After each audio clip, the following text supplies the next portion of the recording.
आव्हान आणि आवाहन.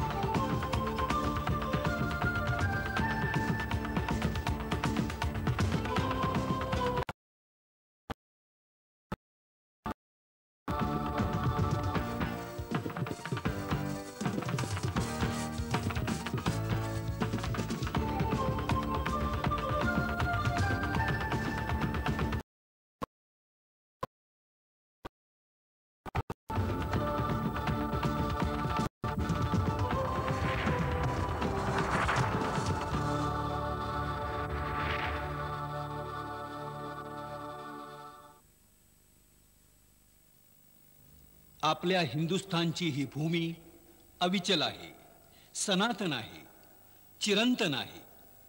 सनातनाची भक्ती हेच आमचं हिंदुत्व आणि हिंदुत्व हाच आमचा राष्ट्रधर्म. ज्यावेळी धर्मावर घाला पडतो, अधर्म उन्मत्त होतो, न्यायावर अन्याय कुरघोडी करतो, सत्याला असत्य ग्रासून टाकतं, सदाचाराला भ्रष्टाचाराचं ग्रहण लागतं, अशा वेळी एक शिवशक्ती या देशात जन्म घेत असते.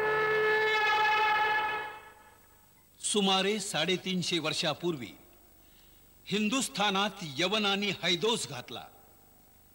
सबंध देशाप्रमाणे महाराष्ट्रात देखील निराशेचा घनघोर अंधार दाटला. अशा वेळी रोहिडेश्वराच्या पवित्र गाभाऱ्यात एका रुद्रमंगल शिवशक्तीनं पहिला हुंकार दिला.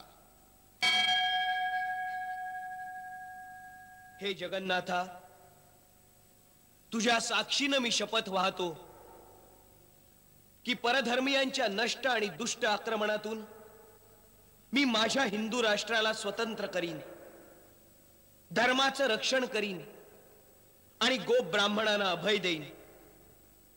हे महादेवा, हे कार्य सिद्धीस नेण्यास मला शक्ती दे. हर हर महादेव.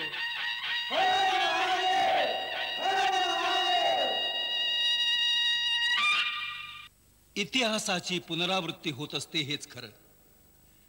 आज देखील राज्यकर्त्यांच्या नादान वृत्तीमुळे स्वधर्मीयांची स्थिती मोठी दयनीय झाली आहे.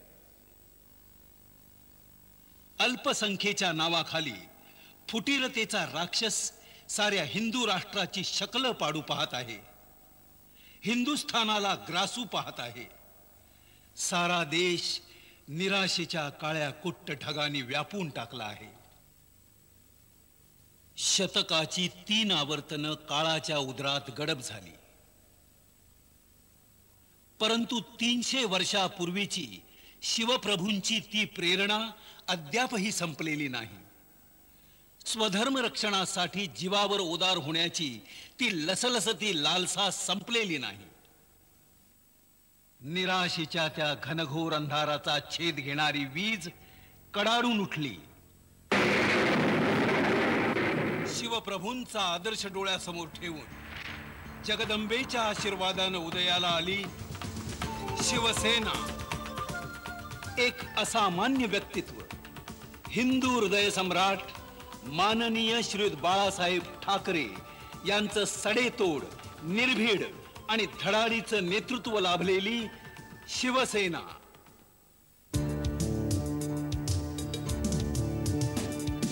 कालिकेचे खड्ग तू की तांडवातील द्वेष तू, खांडवातील आग तू की उकळताला वाच तू,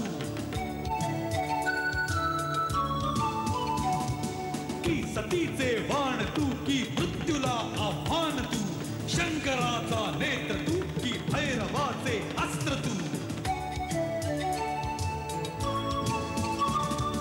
चंडिकेचा क्रोध तू की भीतीचा उद्घोष तू, तापसीचा वेश तू की अग्नीचा आवेश तू, ज्ञानियाचे ध्यान तू, नवसृष्टी क्रांतीचा संकल्प तू, की ध्वजाचा रंग तू, प्रलयंकराचा धाक तू, गीतेतला संदेश तू, अन क्रांतीचा आदेश तू, संस्कृतीचा मान तू, अन आमचा अभिमान तू, अन आमचा अभिमान तू, अन आमचा अभिमान तू.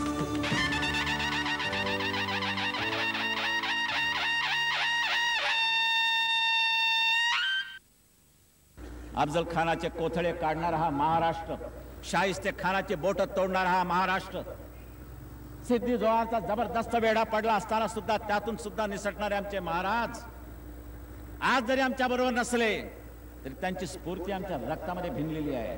तुम्ही वेढे टाका त्याच्यात आम्ही निष्ठू, तुम्ही पंजे दाखवा त्याची बोट तोडून टाकलेली आहेत.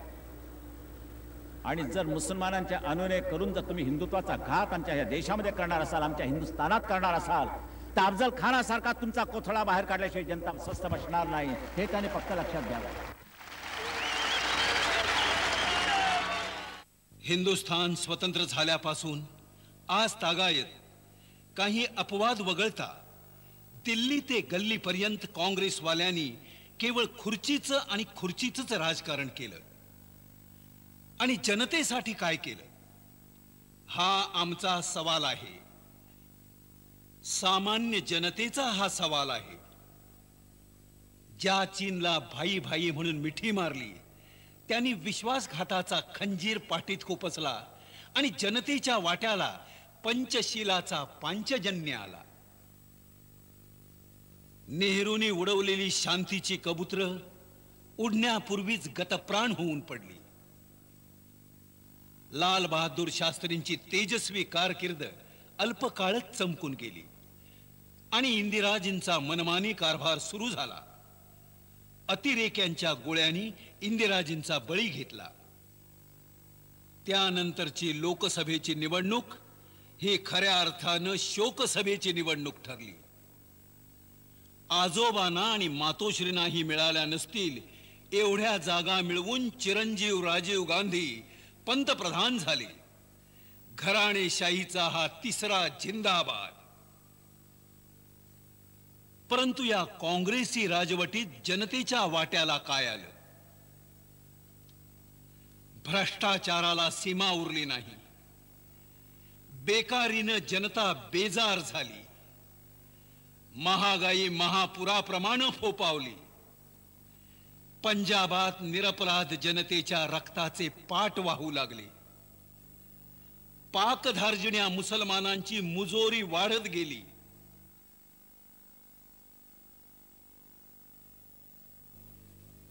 धर्माच्या नावाखाली दंग्यांना ऊत आला. उत्तर प्रदेश आणि बिहारमध्ये उर्दूला राज्यभाषेचा मान मिळाला. उर्दूचा प्रश्न या देशात येतो कुठे? उर्दूची मस्ती पाकिस्तानात, उर्दूची मस्ती इस्लाम धर्मीय जेवढे कोणी देश असतील ना तिथे. आमच्या हिंदुस्थानामध्ये उर्दूचा प्रश्न नाही, भाषा चांगली असली तरी. हिंदुस्थानात लोक हो, लक्षात घ्या, आपल्या या हिंदुस्थानात राम जन्मभूमी ही समस्या होऊ शकते. हा प्रकार भीषण आहे, लज्जास्पद आहे. सत्याची मुस्कटदाबी तर अशा थराला गेली आहे की सत्याचा उच्चार करणं म्हणजे जातीय भावना भडकवणं असा सोयीस्कर अर्थ या राज्यकर्त्यांनी ठरवून टाकला आहे. या हिंदुस्थानात हिंदूंना जणू मनच नाही, भावनाच नाहीत. इतर धर्मियांचा विचार या देशात होऊ शकतो, पण आपल्याच देशात आज आपण पोरके झालो आहोत. नवे पंतप्रधान सुद्धा विजयानंतर प्रथम इमामाला भेटायला जामा मशिदीत जातात. याचा अर्थ काय? राजासाहेब गजाननाच्या दर्शनाला गेले नाहीत, इमामाच्या दर्शनाला गेले. शिवसेना त्वेषानं झेप घेते ती इथंच. हिंदुत्व आमच्या श्वासाश्वासात भरलेलं आहे. हिंदुत्व आमच्या रोमरोमात भिनलेलं आहे. हिंदुत्व म्हणजे देशप्रेम आणि देशप्रेम हाच आमचा धर्म. आमचा हिंदू धर्म हाच आमचा राष्ट्रधर्म. पंजाब, पूर्वांचल, बोडोलँड, सीमा प्रश्न, अमुक स्थान आणि तमुक स्थान ही सर्व बांडगुळ म्हणजे काँग्रेसी राज्यकर्त्यांच्या नाकर्तेपणाची फळं आहेत. परंतु आम्ही ठामपणे सांगू इच्छितो, देशाचे तुकडे झाल्यानंतर मात्र लोक सहन करत नाही, आम्ही सहन करू शकत नाही. आणि या देशाचे दोन तुकडे आम्ही शिवसेना आणि हिंदुत्व जोपर्यंत जिवंत आहे तोपर्यंत आम्ही होऊ देणार नाही. कोणी का असेना ब्रह्मदेवाचा बाप जरी खाली उतरला तरी. स्वातंत्र्य मिळाल्यापासून या महाराष्ट्रात काँग्रेसची अविरत सत्ता आहे. दल बदलू महाभाग सुद्धा वेळोवेळी टोपी फिरवून सत्तेच्या खुर्चीवर आरूढ झाले. अर्थात मूळचे ते काँग्रेसवालेच. परंतु या सत्तेचा उपयोग फक्त हम करे सो कायदा या न्यायानंच चालला आहे. या महाराष्ट्रात गरिबाला स्थान नाही, त्याला राहायला घर नाही, खायला अन्न नाही, प्यायला पाणी सुद्धा नाही. शहरांची दुर्दशा आपण पाहतोच आहोत. खेड्यांची परवड आपण अनुभवतो आहोत. तुमच्या आमच्या मुखात चार सुखाचे घास पडावेत म्हणून कष्ट करणारा शेतकरी आज अन्नाला मोताज झाला आहे. दारिद्र्यात खितपत तो आहे. जीवनातल्या प्रत्येक क्षेत्रात आज अनागोंदी कारभार माजला आहे. लोकहिताच्या योजनांसाठी राखून ठेवलेल्या भूखंडाचं दान राज्यकर्त्यांच्या कृपाछत्राखाली पोचलेल्या बिल्डरांच्या पदरात टाकण्यात आलं. मी बाई त्यातली नाही असं नाक उडवून म्हणणाऱ्या पुढाऱ्यांनी देखील म्हणे त्यात हात धुवून घेतले. सत्ताधीश मस्तवाल झाले, प्रजा त्रस्त झाली. सुशिक्षित तरुण दिशाहीन झाले. श्रमजीवी कामगारांना कुणाचा आधारच उरला नाही. मुंबईतले असंख्य उद्योगधंदे बंद पडले. निराधार कामगारांची उपासमार होऊ लागली. संसार उद्ध्वस्त झाले. शिक्षण क्षेत्रात इतक्या वेळा बदल झाले की विद्यार्थी पूर्णपणे भांबावून गेले. प्रवेशासाठी देणग्यांचं पीक फोफावलं. शिक्षण हे पात्रतेपेक्षा तुमच्या पैशांच्या पाकिटावर आज अवलंबून आहे. दारूबंदीच्या धोरणाचा पार बोजवारा उडाला आणि गल्लोगल्ली दारूच्या भट्ट्या खदगदू लागल्या. समाज विघातक हालचालीमुळं सामान्य माणूस भीतीग्रस्त बनला. झोपडपट्ट्या फोफावल्या. पण आमची मन इतकी मेली आणि मुरदार बनली की धारावी ही जगातली सर्वात मोठी झोपडपट्टी म्हणताच आम्ही हर्षभरानं टाळ्या पिटू लागतो. शिवसेना मात्र गेली 25 वर्ष हिंदुत्वाचा ध्वज खांद्यावर घेऊन लोककल्याणासाठी सतत झगडत आली आहे. शिवसेना हा केवळ एक पक्ष नव्हे. शिवसेना ही केवळ एक लाट नव्हे, तर अखंड सेवावृत्ती म्हणजे शिवसेना. मुंबईची वाढलेली शान आणि मान म्हणजे शिवसेना. हजारो तरुणांना उपजीविका उपलब्ध करून देण्याचा अभिनव उपक्रम म्हणजे शिवसेना. विद्यार्थ्यांमध्ये पसरत चाललेली चेतना आणि संघटना म्हणजे शिवसेना. स्थानिक लोकांना नोकऱ्या मिळाल्याच पाहिजेत ही ऐतिहासिक गर्जना प्रथम शिवसेनेनं केली हा इतिहास आहे. शिवसेना ही केवळ लाट नाही, तर महाराष्ट्राच्या आणि पर्यायानं देशाच्या कोनाकोपऱ्यात उचंबळत असलेला तो महासागर आहे. मुंबई महानगरपालिका, ठाणे नगरपालिका, खेड नगरपालिका, संभाजीनगर नगरपालिका ह्या चारही ठिकाणी आपण विजयाचे ध्वज रोवले. परंतु तिथल्या शिवसेनेच्या जनहिताच्या कार्यात काँग्रेसच्या नोकरशहांनी वारंवार अडथळे आणण्याचे प्रयत्न केले. या सर्वावर उपाय एकच, विधानसभेवर हिंदुत्वाचा भगवा ध्वज डौलानं डोलायला हवा आणि त्यासाठी तुमचं सर्वांचं सहकार्य आम्हाला हवं आहे. तनमनानं लोकहितासाठी झटणारे श्रीयुत मनोहर जोशी, तरुणांच्या आकांक्षा सफल व्हाव्यात म्हणून लढा देणारे श्रीयुत प्रमोद नवलकर, श्रीयुत सुधीर जोशी, महापौर श्रीयुत शरद आचार्य, जनसामान्यांचं नेतृत्व करणारे श्रीयुत छगन भुजबळ, कामगारांचे चाहते खासदार वामनराव महाडिक आणि कामगार नेते श्रीयुत दत्ताजी साळवी असे अनेक नेते जनहितासाठी, केवळ जनहितासाठी सज्ज आहेत. लोककल्याणाच्या आमच्या योजना तयार आहेत. अर्जुनानं पाहिलेल्या डोळ्याप्रमाणे आमचं लक्ष्य निश्चित आहे. हिंदुत्वाचं धनुष्य सज्ज आहे. फक्त हवा आहे तुमचा आशीर्वाद. तुमचे मजबूत आशीर्वाद आमच्या युतीच्या मागे उभे राहिले म्हणूनच लोकसभेवरती हा भगवा झेंडा अभिमानानं डौलत फडकला. मगाशी गोपीनाथ मुंडेंनी सांगितलं की आपला विधानसभा एकदा जिंकल्यानंतर राजभवनावरती काही शपथविधी होणार नाही, तो या शिवतीर्थावरती होईल. आणि मी तुम्हाला आज वचन देतो की विधानसभा जिंकल्यानंतर आणि कोणत्याही परिस्थितीत जिंकणारच तो शपथविधी महाराजांच्या साक्षीने झाल्याशिवाय राहणार नाही.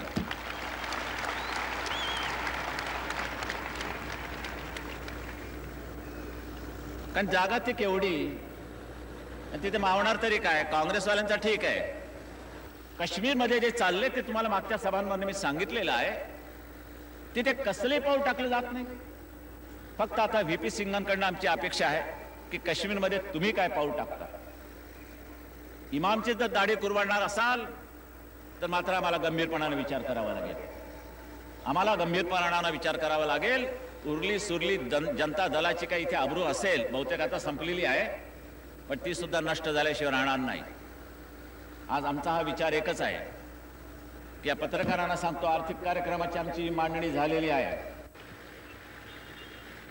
कारण सत्ता मिळवणं आणि तिथे खुर्च्या उभाला जाऊन बसणं हे आमचं धोरण नाही, हे आमचं ध्येय नाही. चांगलं सरकार तुम्हाला द्यावं, जेणेकरून तुमच्या जीवनाचे जे प्रश्न अजूनही रेंगाळलेले आहेत, 42 वर्षात जे काही सुटले नाहीत, ते आम्ही सोडवण्याचा अत्यंत जबरदस्त प्रामाणिकपणानं प्रयत्न करणार आहोत. कारण परवा दिवशी मी तुम्हाला बोलल्यानंतर, ज्या वेळेला हे सगळे निवडून आल्यानंतर ज्या व्यक्तीशी माझे काही बोलणी झालेली आहे, त्या व्यक्तीला पहिला माझा फोन गेला, अजूनही विधानसभा महाराष्ट्राची सत्ता आमच्या हातात आलेली नाही, पण केवळ वचनबद्ध आहोत म्हणून फक्त त्या माणसाला मी बोलवलं. हे 14 आमचे शिलेदार तिकडे गेल्यानंतरही बोलवलं. वास्तविक हे शिलेदार लोकसभेमध्ये गेलेले आहेत आणि मला चिंता विधानसभेची आहे आणि चिंता केवळ तुमच्यासाठी आहे, आमच्यासाठी नाही. मी त्या व्यक्तीला बोलवलं, म्हटलं बघ बाबा, तो माझा अभिनंदनही करायला आला होता, मोठा गुच्छ परडी आणली होती. बस बाळासाहेब तुमचं अभिनंदन करण्याकरता आले. म्हटलं मला अभिनंदन नको आहे, जे वचन तुम्ही मला दिलं होतं ते तुम्ही पाळणार आहात की नाही. त्याला मी तुम्हाला लिहून देतो आणि ते वचन एवढंच की जर शिवसेना आणि भारतीय जनता पक्षाचं युतीचं सरकार ज्या वेळेला महाराष्ट्राच्या विधानसभेमध्ये स्थायिक होईल, स्थापन्न होईल, बसेल, जिंकेल, त्या वेळेला त्या प्रश्नाला आम्ही हात घातल्याशिवाय राहणार नाही. आणि तो प्रश्न म्हणजे मुंबईच्या 40 लाख झोपडपट्टीवासियांना फुकट घर देण्याच्या करता म्हणून आम्ही वचनबद्ध आहोत.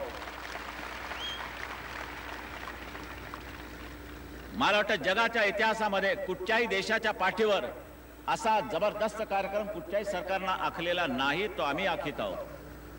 फक्त सरकार तुम्ही आमच्या हातात द्यायचंय.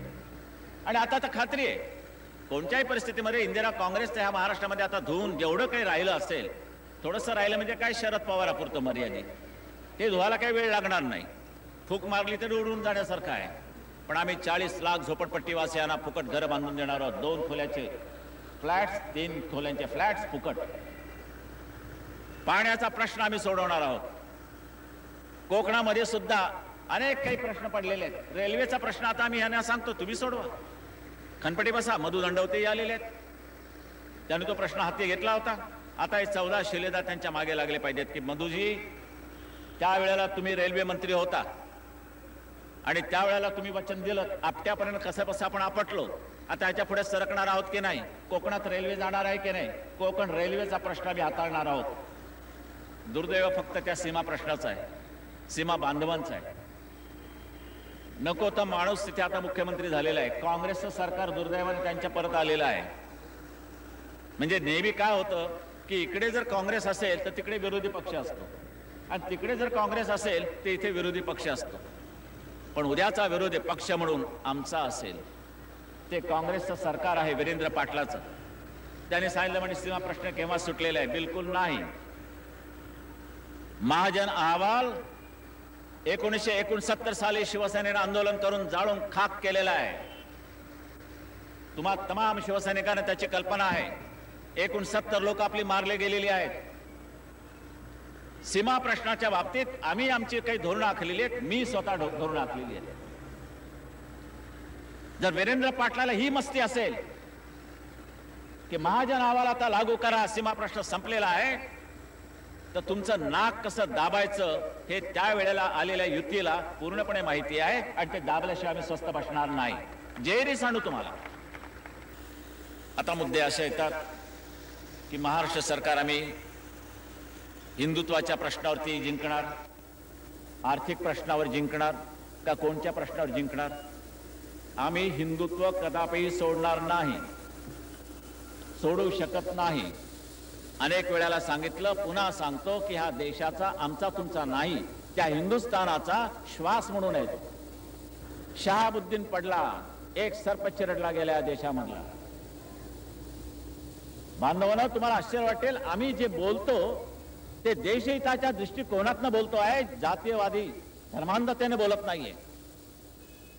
काय म्हणून त्या शहाबुद्दीनच्या निवडणूक कचेरीवरती इम्रान खानचा फोटो असावा? कुठे निवडणूक लढवतोय हा? पाकिस्तानात.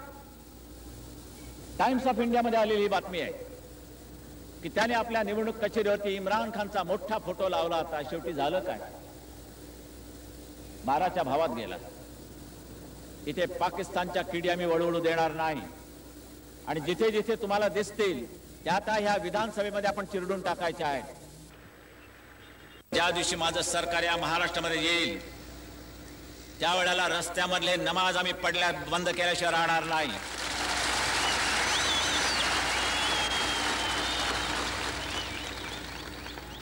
कारण धर्म असा असावा लागतो की तो राष्ट्र विकासाच्या आड येता कामा नये, लोकांना त्याचा उपद्रव होता कामा नये. आमच्या हिंदू धर्माचा कुठे जर कोणाला उपद्रव होत असेल त्यांनी मला येऊन सांगावं, आम्ही त्याचा बंदोबस्त करायला तयार आहोत. पण मात्र रस्त्यावरती हे नमाज शिवसेना आणि भारतीय जनता पक्षाचं सरकार आल्यानंतर बंद करण्यात येतील. कारण शेवटी नाहीतच आहे बरोबर, तर कशाला कुरवडत बसायचं? आणि हातात आलेले केस घरी गेल्यानंतर बायकोला दाखवायचं की एवढे आज केस हातामध्ये आलेले आहेत. हे आम्ही करणार नाही. लाऊडस्पीकर मशिदीवरचे खाली येतील. बंद.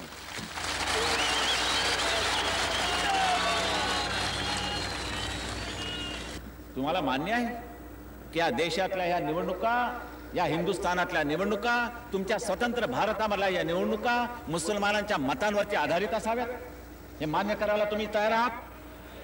मग मोठ्याने बोलून सांगा की आम्ही कदापि सहन करणार नाही. यावेळेला एकवटून कोणत्याही परिस्थितीमध्ये शिवसेना आणि भारतीय जनता पक्षाचा विजय केल्याशिवाय राहणार नाही. जल्लोषाने सांगितलं पाहिजे तुम्ही की यावेळेला आम्ही नक्की यांचा पराभव करून आपल्या युतीचाच विजय करणार. हे कुठे मुठी आवळून मला जरा सांगा. हेच पाहिजे. खरं म्हणजे मुसलमानांचं आणि आमचं भांडण नाही हे सांगायचं आता किती वेळा? अरे तुम्हाला आता आणखीन काय करायचं म्हणजे तुमचा आमच्यावरती विश्वास बसेल? काँग्रेसने तुम्हाला काही दिलं नाही, तुमच्या पुढाऱ्याने सुद्धा तुम्हाला खड्ड्यात टाकलं, नेतृत्व फक्त त्यांनी जपलं आणि शिवसेना एका देश विचारानं उभी राहिल्यानंतर तुम्ही देश बांधवून कुठे जवळू शकत नाही. किती वेळाला सांगायचं.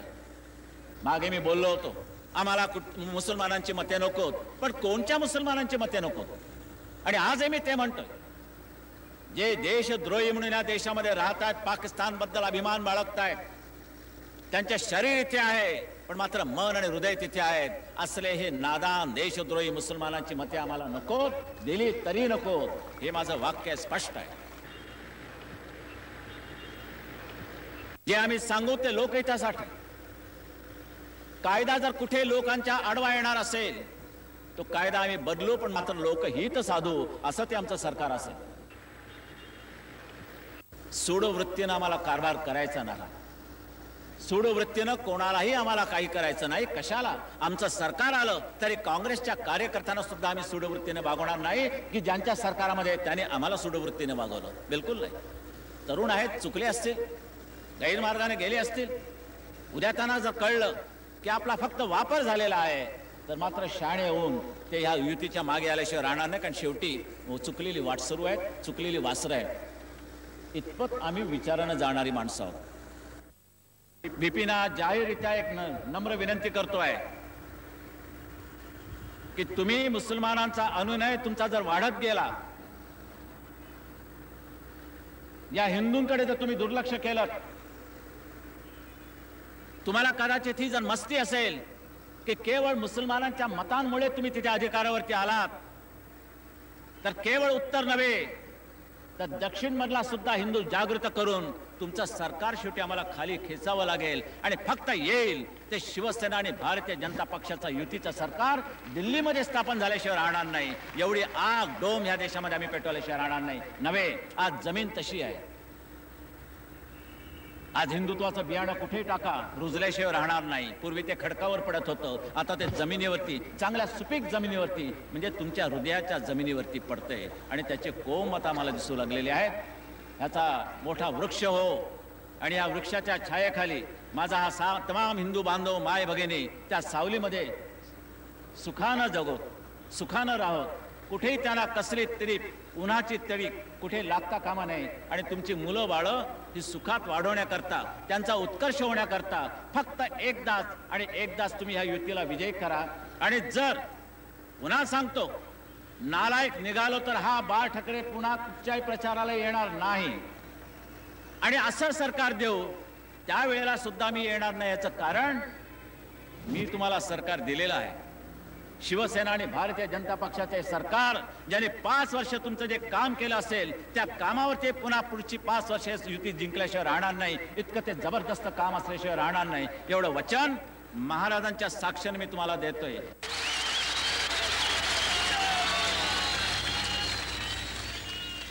हीच वेळ आहे शिवसेनेला विजयी करण्याची. हीच वेळ आहे भ्रष्टाचार, लाचारी, बेकारी गाडून टाकण्यास सिद्ध होण्याची. हीच वेळ आहे हाजी हाजी करणाऱ्या क्षुद्र सत्ता पिपासू माणसांना भिरकावून देण्याची.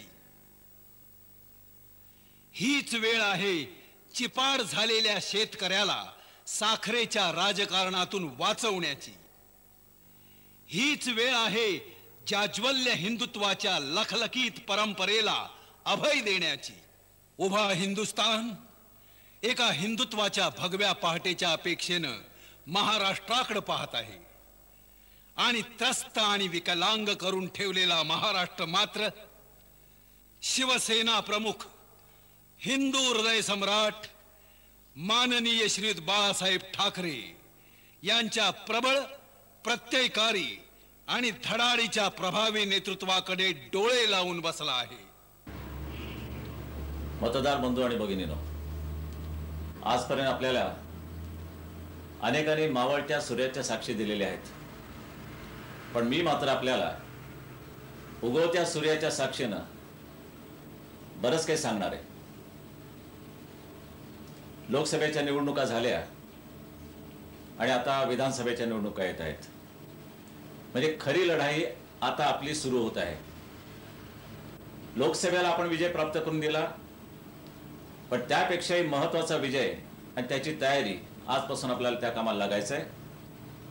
कोणत्याही परिस्थितीमध्ये भगवा झेंडा हा विधानसभेवरती फडकलाच पाहिजे, हे माझं वचन नव्हे, तुम्ही मला ते वचन दिलं पाहिजे आणि फडकवणारच. खरं सांगायचं म्हणजे हे करण्याची काही गरज नव्हती, पण गेल्या 42 वर्षामध्ये जी काही उलटापालट झाली, मग ती केंद्रामध्ये असो राज्यामध्ये असो, परंतु त्यामध्ये तुम्हाला मिळालं काय हा प्रश्न कधीतरी आपल्या मनाला आपण विचारून पहा. अन्न, वस्त्र, निवारा, पाणी, शिक्षण, आणखीन आरोग्य वगैरे जे काय असतील ते कधी मिळालेत का तुम्हाला? नुसत्या राखीव जागांचा घोळ घालायचा, द्यायचं तर काहीच नाही. गरिबी सुद्धा अजून नष्ट होऊ शकली नाही. तुमच्या आशीर्वादानं आणि त्यामध्ये सुद्धा तुमच्या नशिबात असलं तर आणि तरच शिवसेना आणि भारतीय जनता पक्षाचं सरकार येईल, हा आमच्या नशिबाचा प्रश्न नाही.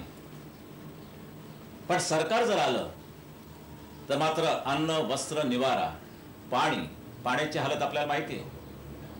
अजूनही ह्या देशामध्ये आपण पाणी देऊ शकत नाही. मग 40 वर्ष केलं काय? नुसती सत्ता भोगली, उपभोगली. बरं, हा सांगण्याचा अधिकार जेवढा मला आहे तेवढा काँग्रेसवाल्यांना नाही, कुठच्याही राजकीय पक्षाला नाही. कारण त्यांनी सत्ता भोगली आहे, सत्तेच्या खुर्चीवर ते बसले, आम्हाला बसायचंय. आणि त्यांच्यासारखं आश्वासन जर आम्ही देणार असू तर प्रश्न मिटला. पण हा सांगण्याचा अधिकार आम्हाला का? तर आम्ही अजून सत्तेच्या खुर्चीवर बसलेले नाही, ते तुमच्या आशीर्वादाने बसणार आहोत. आणि बसल्यानंतर मात्र त्यांच्यासारखे जर उद्या आम्ही नालायक निघालो तर पुन्हा मी निवडणूक लढवणार नाही. आणि म्हणून आपल्याला सांगतो की पहिल्यांदा हे सगळे प्रश्न युद्ध पातळीवरती आम्ही सोडवणार आहोत. 40 लाख झोपडपट्टीवासियांना आपलं सरकार आल्यानंतर, युतीचं सरकार आल्यानंतर आम्ही घरं देणार आहोत. लोक विचारतात ते कसं देणार, तो प्रश्न आमचा आहे. दिलं नाही तर बोला. परंतु 40-42 वर्ष ह्या लोकांनी सत्ता भोगून सुद्धा अजून काही दिलं नाही. झोपडपट्ट्या वाढतायत, रोग वाढतायत, बेकारी वाढते आहे. काय वाढत नाही सांग? महागाई सुद्धा वाढते. म्हणजे जीवन इतकं स्वस्त, अगदी स्वस्त झालेलं आहे, भयंकर स्वस्त. पण त्या मानाने मात्र महागाई आकाशाला भिडते आहे. प्रश्न अनेक आहेत. हिंदूंचा तर प्रश्न आहे, बोलू नका म्हणतात. हिंदुस्थानामध्ये हिंदू हा शब्द वापरायचा नाही, गुन्हा आहे. पटते तुम्हाला? तुमच्या आमच्या काश्मीरमध्ये पाकिस्तानचा झेंडा आसमानात, पाकिस्तानचा जिंदाबाद नारा, आणि आमचा तिरंगा आमच्या समोर जाळला जातोय, याबद्दल कोणाला काही वाटत नाही. हे तुम्हाला सहन करायचं असेल तर बेधडक सहन करा, बेशक करा. मी मात्र हे सहन करू शकणार नाही. बरं, आमचं हिंदुत्व हे राष्ट्रीयत्व आहे, जातीय व धर्मांध काही नाही. त्या काँग्रेसवाल्यांनी काहीतरी फिल्म काढलेली आहे, आपण पाहिलीत की मला माहित नाही. पण रामाचा हात, कृष्णाचा हात, त्यानंतर गुरु नानकचा हात, गुरु गोविंद सिंगचा हात, बुद्धाचा हात, हे सगळे हात मात्र धर्मांध नाही, जातीय नाही. आम्ही हिंदू शब्द वापरल्यानंतर आणि जरा कुठे ओम दिसल्यानंतर मात्र बोंबाबोंब. हे मला काही पटत नाही. ह्या देशामध्ये आम्ही हिंदुत्वाचा प्रचार करणारच. खटले भरा हो, तसं पाहिलं तर त्या वामनराव माडिकांवरती खटला भरलेला आहे रूपवत्यांनी, काँग्रेसचा हरले म्हणून. आम्हाला त्याची परवा नाही, जा कोर्टात. न्यायमूर्तींना फक्त एकच सांगणं आहे, या काँग्रेसची ही कॅसेट पहा, व्हिडिओ कॅसेट पहा आणि न्याय द्या. आम्हाला न्याय पाहिजे. पण ते काही जरी असलं तरी आमचे लढे आम्ही लढू. पण आत्ताचा लढा मात्र तुम्हाला लढायचा आहे, कारण तो तुमच्या हिताचा, तुमच्या भवितव्याचा ठरणार आहे. अनेक गोष्टी आहेत. शिक्षण, ही पोरं, लहान पोरं पाहिल्यानंतर त्यांच्या पाठीवरचा तो पुस्तकांचा बोजा पाहिल्यानंतर हा ओझ्याचा बैल आहे की काय कळत नाही. शिक्षण त्या मुलाला जसं पाहिजे, त्याला पुढच्या जीवनामध्ये जसं उपयोगी पडेल तेच तेवढंच शिकवणार, नको ते शिकायचं नाही. आणि अनेक काही सुधारणा करणार आहोत. रस्ते म्हणजे तुम्हाला मी सांगतो असे देऊ की पहिल्यांदा मुंबई ते पुणे हा रस्ता इतका सुंदर करू, 2 तासामध्ये पुणे येईल. नाही तर अडकलेत आपल्या ठाण्याच्या खाडीवरती, आणि पनवेल नंतर सुटका झाली तर पुण्याला पोहोचला तर पोहोचला. म्हणजे एवढा मोठा हा महामार्ग सुद्धा अजून काही सरळ नाहीये. किती तास तुम्ही तिथे अडकून बसणार? एखादा रुग्ण तिथे अडकला तर त्याची काय एखादा परिस्थिती होईल याची कल्पना करा. म्हणून रस्ते नाही, काही नाही, हे आम्ही देणार आहोत. पण हे सगळं तुम्ही घडून आणायचं आहे. ही युती यशस्वी करा. बेकारांचा प्रश्न मी सोडवणार आहे. योजना आहे, 40,000 खेड्यांना मी पाणी देणार आहे. ही निवडणुकीची आश्वासनं नाही. आश्वासनही नेहमी जरी निवडणुकीच्या तोंडावर द्यायची झाली असली तरी ही निवडणुकापुरती आश्वासनं नाहीये. हे करून दाखवणार आणि केले सुद्धा आहे. आणि अशा वेळेला सरकार तेच आणि तेच करत बसणार असाल तर मात्र कधीही तुमचं भाग्य उजळणार नाही. शिवसेना आणि भारतीय जनता पक्षाला आपण एकदा वाव देऊन बघा. समजा असं धरून चाला की आमचं सरकार तुम्ही दिलं आणि त्यामध्ये आम्ही त्यांच्यासारखे निघालो, तुमच्या जीवनामध्ये फरक काय पडणार आहे? कारण जे 42 वर्ष झालं त्यामध्ये आमची काही वर्ष टाका, एकूण वर्ष वाढतील, जीवन तुमचं तिथेच राहणार आहे. मग प्रयत्न करायला कोणची हरकत आहे की नाही बाबा, एकदा प्रयत्न तर करूया, काय म्हणतात ते पाहूया. हे पण फसवणारे निघतायत की का बघा. तुम्ही निघालो तर मात्र आम्ही त्यांच्या रांकेमध्ये जाऊन उभे राहू, पण तुमच्या नशिबात फरक काय पडणार आहे? पण यशस्वी झालो तर आणि नक्की दिलं तर मात्र तुमचं नशीब, तुमच्या मुलाबाळांचं नशीब पूर्णपणे आमूलाग्र बदलणार आहे. हे बदलण्याकरता मुलाबाळांसाठी तरी मात्र तुम्हाला या युतीचा विचार करावाच लागेल आणि तसा तो करावा. आणि हा भगवा झेंडा एकदा त्या विधानसभेवरती फडकला की मग सांगा मात्र मोर्चे काढावे लागणार नाहीत. नाही तर ओटसोट मोर्चा, पाण्याचा मोर्चा, अन्नधान्याचा मोर्चा, रॉकेलसाठी मोर्चा, काळ्या घोड्यावर जवळ अडवला, पोलीस उभे. शिवसेना आणि भारतीय जनता पक्षाचं सरकार आल्यानंतर मात्र मोर्चा एक तर निघू देणार नाही आणि दुर्दैवानं जर आलाच तर तो पोलिसाकडे करवी अडवला जाणार नाही. 5व्या 6व्या मजल्यावरचा मंत्री, संबंधित मंत्री रस्त्यावरती येईल आणि तुम्हाला भेटेल, हात जोडेल, नमस्कार करेल, सांगेल बोला माय बाप हो, तुमच्यामुळे आम्हाला ही सत्ता मिळालेली आहे, ती सत्तेची खुर्ची मिळालेली आहे, काय चुकलं का आमचं? आणि ज्या विषयावरती तो मोर्चा असेल त्या प्रश्नाचं उत्तर, निर्णय तिथल्या तिथे त्याला द्यावा लागेल. करू बघू पाहतो हे चालणार नाही. आणि मंत्र्यांनी काम केलं नाही तर मंत्री जागेवर राहणार नाही. एवढं वचन, एक वचन नाम्यामधलं एक वचन मी तुम्हाला कशाच्या साक्षीने देऊ? तुमच्याच जनता जनार्दनाच्या साक्षीने देऊन तूर्त मी आपली रजा घेतो. जय हिंद, जय महाराष्ट्र.